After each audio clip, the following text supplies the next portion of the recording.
Assalamualaikum warahmatullahi wabarakatuh. Yang saya hormati Bapak Muhammad Ali selaku dosen mata kuliah Transformasi Digital dan teman-teman yang saya sayangi. Perkenalkan, saya Puspita Nabila Nafis dengan NIM 20105241048, Prodi Teknologi Pendidikan kelas A. Sebelumnya, saya mengucapkan terima kasih kepada Bapak Muhammad Ali yang telah memberi kesempatan kepada saya untuk dapat menyampaikan materi mengenai COVID-19 mendorong transformasi digital.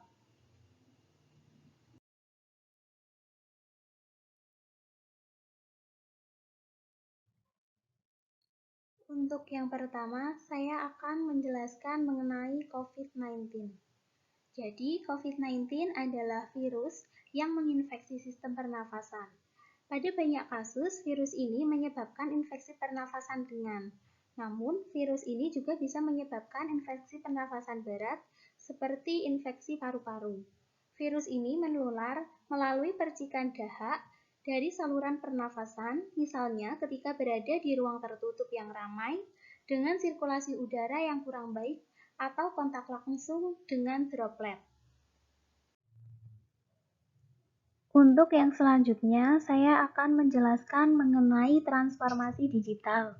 Jadi, transformasi digital adalah bagian proses dari teknologi yang lebih besar jika dilihat dari bawah, dan ini adalah perubahan yang berhubungan dengan penerapan teknologi digital dalam semua aspek kehidupan yang ada pada masyarakat. Nah, kemudian peran dan kaitan transformasi digital dengan COVID.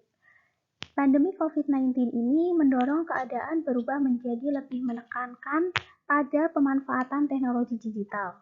Maka transformasi digital atau digital transformation tidak dapat dihindari. Dalam bidang pendidikan, COVID-19 justru memberi dampak luar biasa terhadap transformasi digital menuju pendidikan 4.0. Lalu, apa saja dampak COVID-19? Yang pertama, COVID-19 menyita perhatian seluruh lapisan masyarakat tanpa terkecuali. Yang kedua, berdampak di berbagai penjuru kehidupan masyarakat dari berbagai bidang, misalnya ekonomi dan pendidikan. COVID-19 ini merupakan virus baru sehingga banyak pihak yang tidak tahu dan tidak mengerti pencegahan virus tersebut. Kemudian, pemerintah juga membuat kebijakan guna menghentikan penyebaran wabah ini, seperti lockdown dan physical quarantine untuk mencegah penularan virus secara kontak fisik. Untuk yang selanjutnya, teknologi digital dalam pendidikan. Teknologi informasi kini semakin maju dan berkembang pesat. Belajar bukan lagi dikuasai oleh pendidik, melainkan juga keterlibatan orang tua dan masyarakat. Kegiatan pembelajaran dapat berlangsung kapanpun dan dimanapun. Hal ini memanfaatkan media pembelajaran berbasis teknologi, yakni belajar daring atau online. Teknologi digital dimanfaatkan untuk bidang pendidikan, terutama dalam pembentukan karakter literasi digital di sekolah. Teknologi digital tersebut sebagai modal untuk membangun karakter peserta didik melalui literasi digital. Dampak COVID yang melanda pendidikan menjadi alasan pemerintah dalam memberlakukan pembelajaran daring yang dapat dilakukan di rumah. Belajar di rumah dapat difokuskan pada pendidikan kecakapan hidup, antara lain mengenai pandemi COVID-19, Dewi 2020. Dengan ini, maka pembelajaran daring memanfaatkan teknologi informasi untuk menunjang keberhasilan belajar dan menumbuhkan karakter literasi daring. Dalam pembelajaran, tentunya membutuhkan strategi pembelajaran yang dirancang secara matang untuk melaksanakan pembelajaran mandiri di masa pandemi COVID-19. Menurut Kort 2001 dalam Dr. Sutikno 2016, bahwa strategi pembelajaran mandiri berbasis proyek sebagai inovasi yang menekankan belajar kontekstual melalui kegiatan-kegiatan yang kompleks.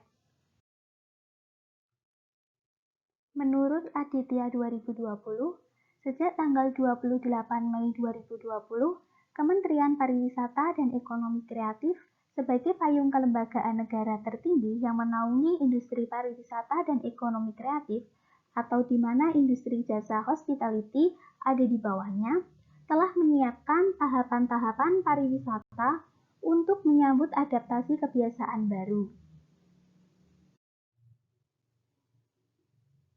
Virus COVID-19 telah melanda hampir di seluruh penjuru dunia.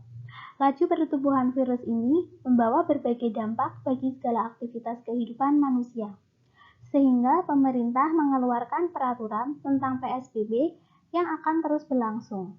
Adanya peraturan tersebut membawa dampak yang signifikan terhadap pertumbuhan ekonomi dunia, pendidikan, dan lain sebagainya. Sebelum pandemi COVID-19, kita diramaikan dengan era disrupsi teknologi yang mencapai puncaknya 5-10 tahun ke depan. Namun, pandemi sejak akhir tahun 2019 justru mempercepat disrupsi teknologi. Aktivitas yang melibatkan kerumunan kini dibatasi seperti bersekolah, bekerja, beribadah, dan lain sebagainya. Segala aktivitas itu dihimbau untuk dilaksanakan dari rumah. Penyebaran virus corona awalnya berdampak pada bidang ekonomi. Perekonomian kian lesu karena pendapatan menurun secara signifikan.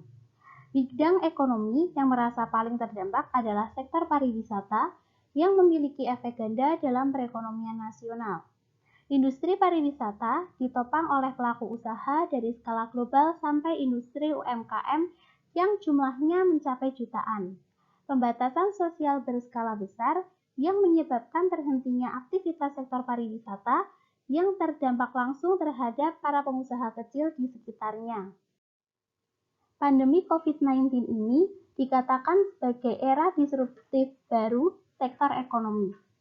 Demi mempertahankan omset penjualan, pelaku usaha dapat beradaptasi diri dengan memperlakukan sistem digital marketing atau membuka toko online.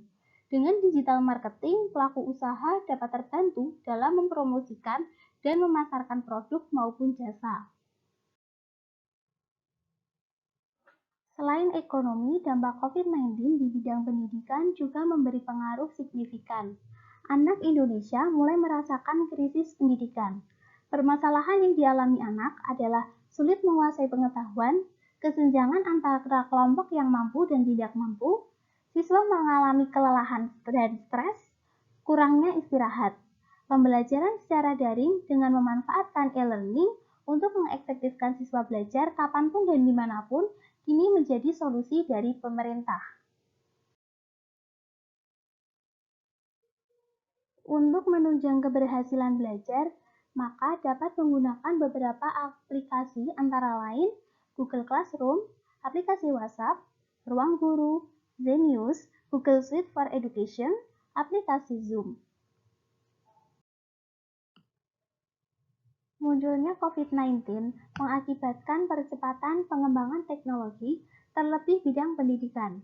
Dalam kondisi seperti ini, orang tua memiliki peran penting untuk mewujudkan keberhasilan putra-putrinya dalam belajar.